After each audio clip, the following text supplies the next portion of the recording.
adalah kesempatan hidup ini untuk melayani Tuhan. Jangan sia-siakan waktu yang Tuhan beri. Hidup ini harus jadi berkat. Salam damai sejahtera bagi kita semua. Kekasih Tuhan, kiranya kita semua selalu bersukacita dan mau dituntun oleh Roh Kudus. Baru hari kemarin kita merayakan Minggu Pentakosta. Kita bisa belajar dari Kisah Para Rasul bab 2. Di sana ada perikop Pentakosta, ada perikop khotbah Petrus, dan cara hidup jemaat yang pertama. Kisah Para Rasul bab 2 ayat 1 sampai 47. Kekasih Tuhan, saat ini kita akan belajar karya Roh Kudus. Karya Roh Kudus itu banyak sekali. Kita akan belajar 10 karya Roh Kudus dalam hidup orang percaya. Sebelumnya mari kita berdoa. Kami bersyukur Tuhan untuk hari ini. Tuhan, kami hendak merenungkan sapaan Allah. Kiranya Tuhan senantiasa menuntun kami, menolong kami dengan kuasa Roh Kudus. Terima kasih Tuhan di surga. Di dalam Tuhan Yesus Kristus kami memohon. Amin. Kekasih Tuhan, karya Roh Kudus.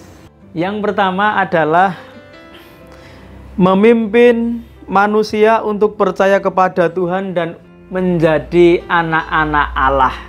Percaya kepada Tuhan Allah dan menjadi anak-anak Allah bukan karena usaha dan kekuatan manusia semata-mata, tetapi terutama karena karya dan pimpinan Roh Kudus. Yang kedua, menghidupkan dan memerdekakan manusia karena dosanya mestinya menerima hukuman yang berupa maut. Tetapi bagi barang siapa yang ada di dalam Kristus, Roh akan menghidupkan dan memerdekakan dari kuasa maut, dari hukuman dosa. Siapa yang menjadi milik Kristus, ia memiliki Roh Kristus.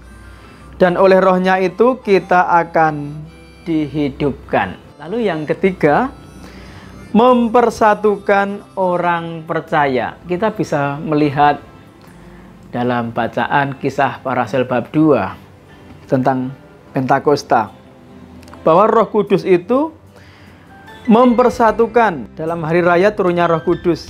Pada waktu itu para murid Tuhan Yesus hidup dalam persekutuan yang indah. Konteksnya adalah Roh Kudus turun. Disebutkan bahwa Roh itu mempersatukan. Lalu yang keempat, menghibur, menguatkan dalam kelemahan dan penderitaan kita.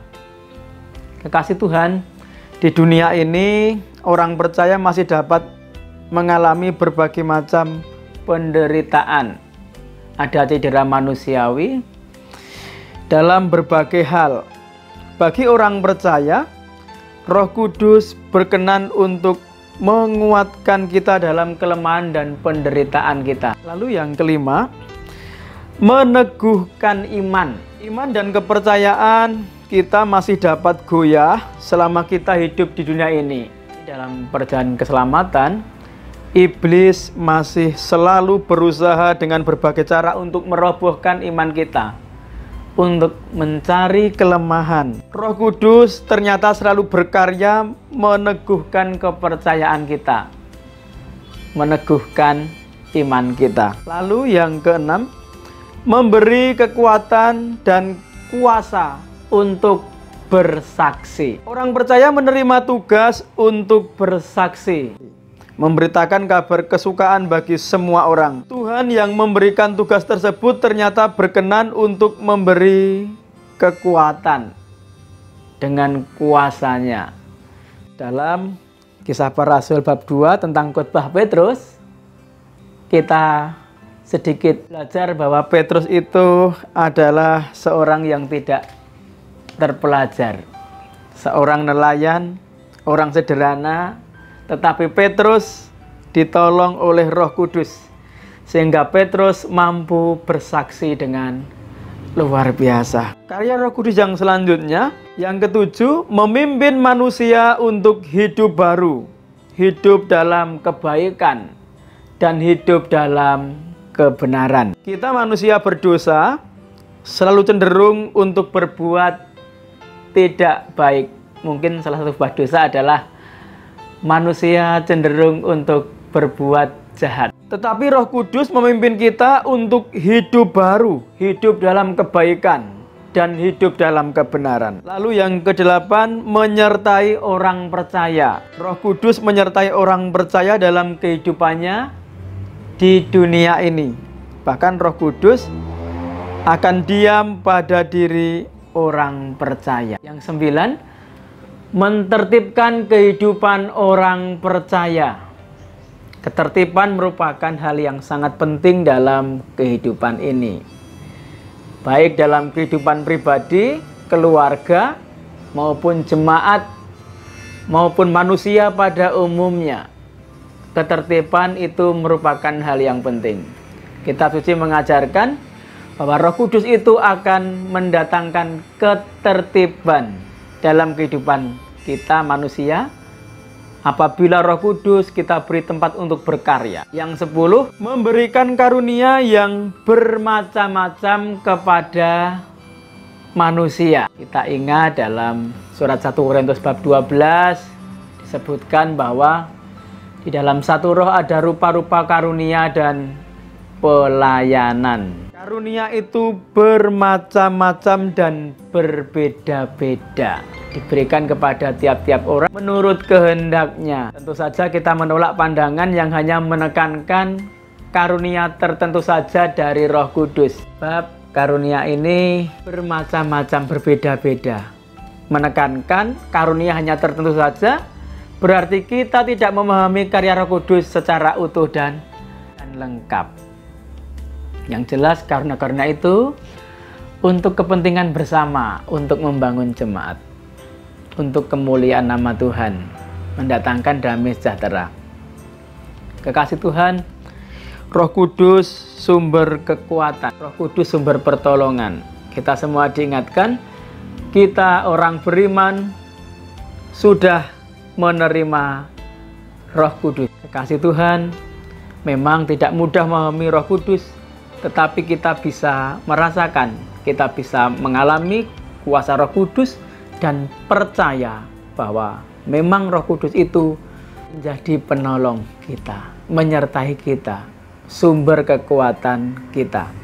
Kita berharap setiap pribadi memiliki kesungguhan untuk bersaksi. Karunia Roh Kudus yang diberikan kepada kita untuk mendatangkan damai sejahtera, untuk kita terlibat menjadi karya besar Allah, supaya orang-orang yang dekat dengan kita itu juga beroleh keselamatan hanya oleh karena anugerah, supaya kita boleh memelihara iman dan maksimal dalam pewartaan kasih kepada dunia. Mari kita belajar taat pada tuntunan pertolongan bimbingan Roh Kudus. Hanya Tuhan yang terpuji. Amin.